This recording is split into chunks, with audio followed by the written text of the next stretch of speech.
اپنے بچپن کا واقعہ بیان کرتے ہیں کہ ان کی والدہ ملازمت بھی کرتی تھی اور گھر کے کام کاج بھی وہی کرتی تھی۔ ایک رات کھانے کے وقت انہوں نے سالن اور جلی ہوئی روٹی میرے والد کے آگے رکھی۔ میں والد کے رد عمل کا انتظار کرتا رہا کہ شاید وہ غصے کا اظہار کرے، مگر انہوں نے انتہائی سکون سے کھانا کھایا اور پھر مجھ سے دریافت کیا کہ آج اسکول میں میرا دن کیسا گزرا۔ مجھے یاد نہیں کہ میں نے کیا جواب دیا، لیکن اسی آسنا میں والدہ نے روٹی جل جانے کی معذرت کی، مگر میرے والد نے کہا کہ ان کو یہ روٹی کھا کر لطف آیا۔ اسی رات اپنے والد کو شبہ خیر کہنے میں ان کے کمرے میں گیا تو ان سے سوال کیا کہ کیا واقعی انہیں جلی ہوئی روٹی کھا کر لطف آیا؟ انہوں نے پیار سے مجھے اپنے بازوؤں میں بھر لیا اور جواب دیا کہ تمہاری والدہ نے ایک پرمشقت دن گزارا اور پھر تھکنے کے باوجود گھر آ کر ہمارے لیے کھانا بھی تیار کیا۔ ایک جلی ہوئی روٹی کچھ نقصان نہیں پہنچاتی، مگر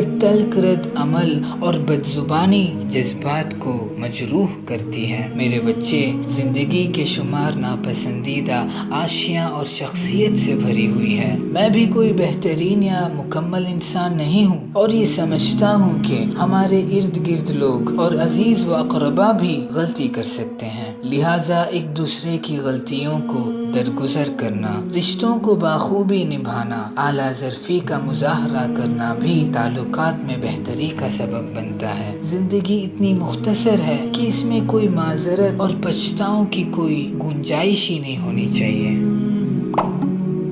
اصلاح کی نیت سے یہ ویڈیو فارورڈ کریں کہ اللہ ہمارے دل کی اصلاح فرمائے، آمین۔